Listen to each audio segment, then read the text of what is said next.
Okay, as I mentioned in the previous the previous section and the previous lecture, I should say, um, what I've done here is to give you access to a tool called Business Model Canvas. Okay, it's something that was developed around about 15 years ago now out of Harvard Business School by a guy called Dr. Alex Osterwalder. And in essence, what it does is it allows you to map out your business idea or your idea in general, if it's not business related, onto a predefined canvas. Okay, a single side of paper that will give you a holistic view of everything that the business needs to consider. So I think the first thing I want to do is just really look at what a business model is, okay, and why we create a business model. And we need to focus really on the word model here. And a lot of people really misunderstand this word because we need to think about us as building a business here. And why would we use the word model? Well, engineers use the word model for one purpose, okay? They will build a model to prove a concept, and that could be a model of a car in a wind tunnel to prove its aerodynamics, or a model of a plane to prove that it could fly, but on a smaller scale. And what we're doing here is absolutely no different. Okay, we're building the business on a piece of paper so that we can prove that it will work. So in that sense, it's very, very powerful. A lot of businesses use business model canvas, existing businesses as well. So we need to have a look at how some of these businesses make money. So we've got car manufacturers there. They're obviously selling products and services. We've got app developers that are selling subscriptions to a service.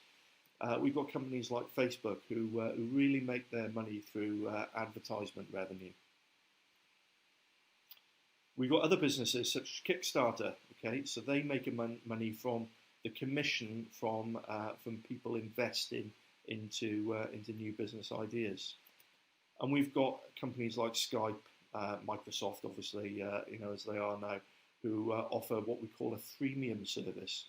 Skype's free to use, but if you want to use some of their more advanced products or have your own number or whatever, then you need to pay for them.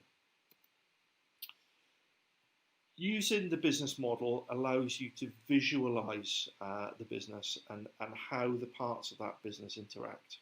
Okay, so you can use your business model canvas to build up this structure, and it will also show you where potentially you are going to have gaps in your business idea. So, as I said, it's a predefined canvas. The start of it is what we call the value proposition, and I'm going to do a section on, or direct you to a video, I should say, that really focuses in on the value proposition. So, the essence of any business is you must be able to produce value that people want, okay, and are willing to pay for. So, the value proposition is the key part of this. We've got the cost structure, okay, so how much time and money are going to be required to enable you to provide this value to your potential customers? How much money are you likely to get in from your customers, okay?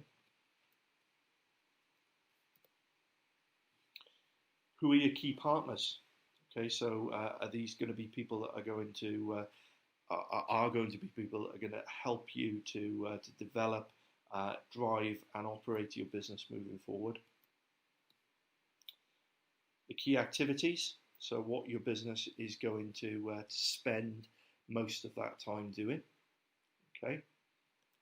And the resources that you are actually going to need to make all of this happen, okay, to create this value. So all of these areas in red here are what a customer wouldn't necessarily see or have impact on.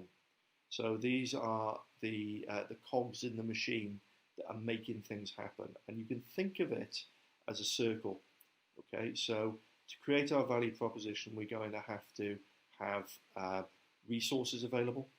We're going to have to work with our partners. We're going to have to produce key activities, which will ultimately create our value proposition. Then we've got the green areas. So this is the customer-facing element. So we've got our customer segments. Okay, who are our paying customers? What do they want? What is this value that you are creating providing them? What sort of gap in the market is it filling? The channels. So how are we going to provide this value to our customers? And then feeding back again into the value, the relationships. Okay, how are we going to interact with our customers to make sure that they come back for repeat business? So in essence, we've got two interlocking cycles here: the back office side and the front of house side. But central to all this is the value proposition. So the structure that I've just showed you, business model canvas, can also be used to develop any idea that you're considering. So that can be even if you're not planning on turning it into a business. And we just do that by moderating or modifying, I should say, the language that we use. So again, the idea, the costs, who the people are that are going to make this happen for you. What value is being created? So is it social value? So this could be if you were looking at some sort of social enterprise, for instance, and who your audience is actually going to be. Okay, so so that is key. What I'm going to do now is just show you a tool that I use to build up these canvases. It's completely free of charge, and if you go into the website and into your web browser, I'm obviously using Safari here, but and type in tuzit.com, it'll come up with this screen. What you do then is if you click on the free version and next. There are a lot of methodologies there, okay, but the first one to jump up is Business Model Canvas. So if we click on Use, it will come up with a predefined canvas. So as you can see here, you've got all of the elements. This is the Strategizer Harvard Business School approved model. So it's actually got some prompting questions in there as well. But what this allows you to do is to use virtual post-it notes to put your information down there. Okay, so for instance, if I'm opening a coffee shop, so my value is going to be high quality coffee experience, and I can move that on this value. And then I'm going to sell that via a mobile van, for instance. Customer segments, students, academics.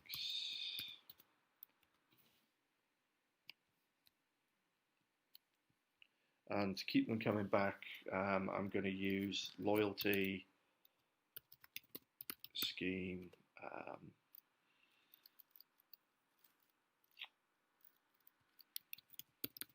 different coffee. I'm just making this up as I go along at the moment. Okay, so you can see that you can start to build this up quite quickly, and you can use different coloured notes as well. That's quite useful if you have a number of different target markets and you want to differentiate them on the canvas. You can then save this and download it as part of your business plan. Okay.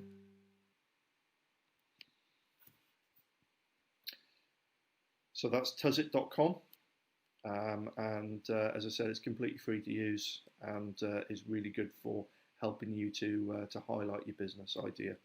As you can see, there are a lot of gaps here, so I may not know what these areas are, but that then does show areas that I need to research and to develop.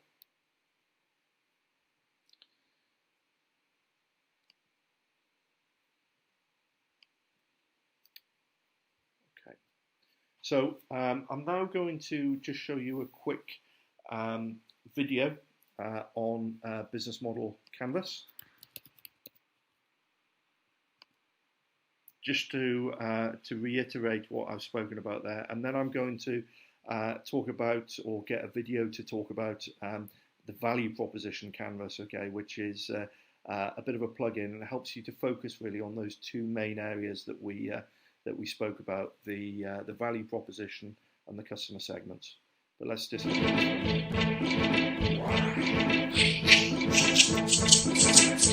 An organization's business model can be described with 9 basic building blocks: your customer segments, your value proposition for each segment, the channels to reach customers, customer relationships you establish, the revenue streams you generate, the key resources and key activities you require to create value, the key partners, and the cost structure of the business model. But it's not sufficient to just enumerate the 9 building blocks. What you really want to do is to map them out on a pre-structured canvas. This is what we call the business model canvas, a tool that helps you map, discuss, design, and invent new business models. Let's briefly go through the 9 building blocks, starting with the customer segments. These are all the people or organizations for which you're creating value. This includes simple users and paying customers. For each segment, you have a specific value proposition. These are the bundles of products and services that create value for your customers. The channels describe through which touchpoints you're interacting with customers and delivering value.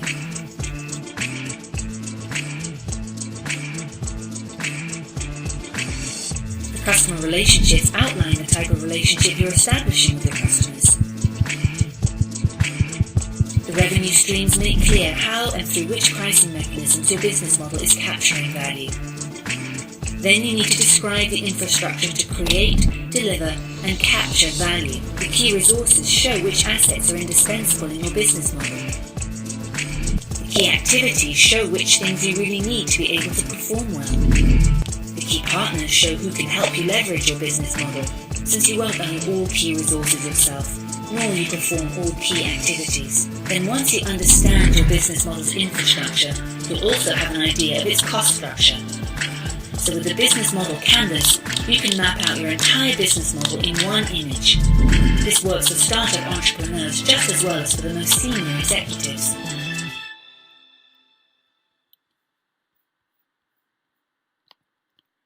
Okay, that's a really good summary of what I've been talking about the last 20 minutes or so.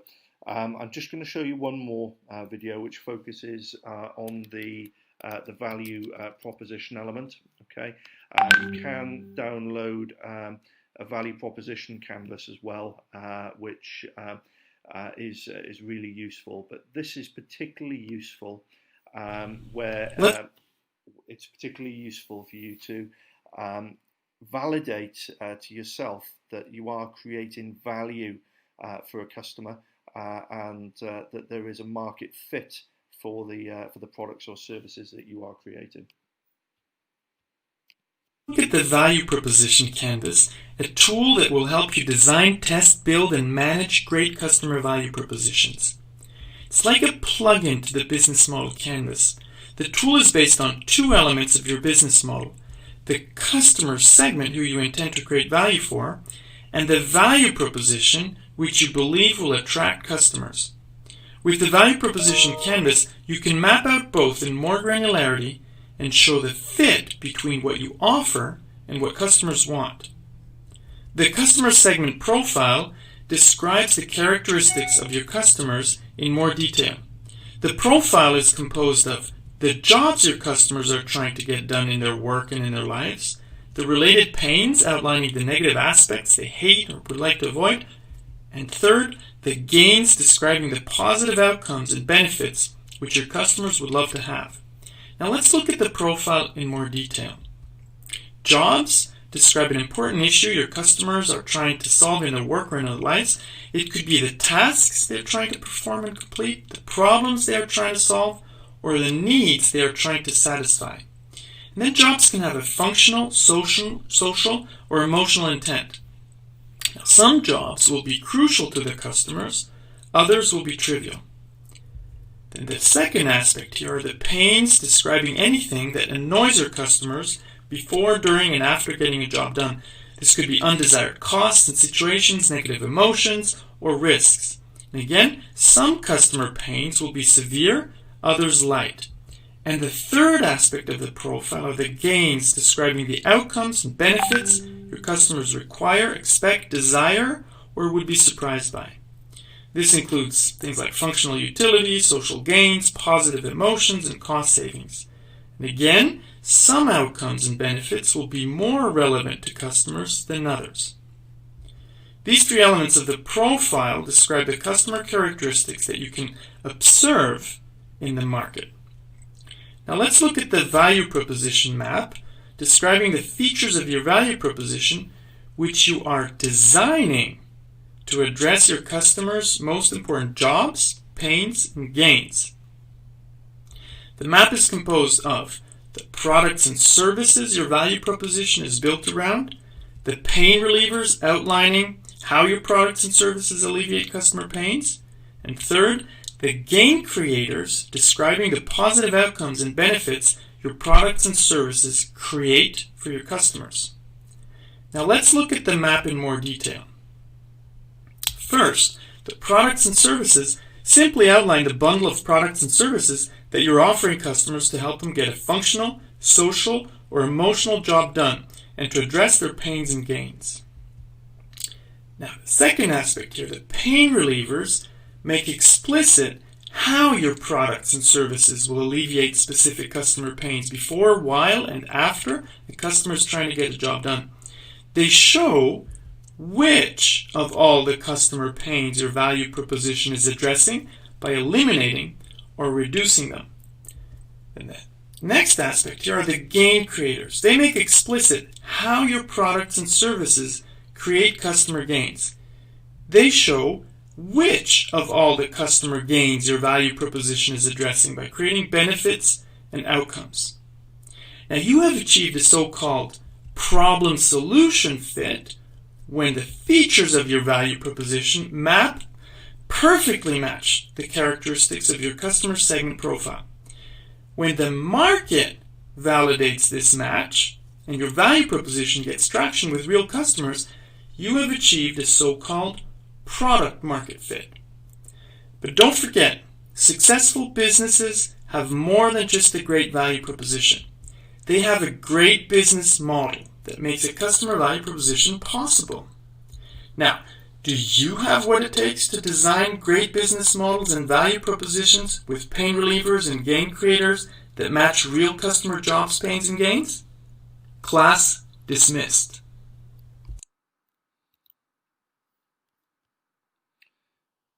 A really insightful video there, and something that I think we all need to think about when we are thinking about our business ideas and mapping them out. Okay, that's all from me. Again, I'll see you on Thursday. If there are any questions, then please either email me directly or wait until the one-to-one or office hour sessions. Thanks again.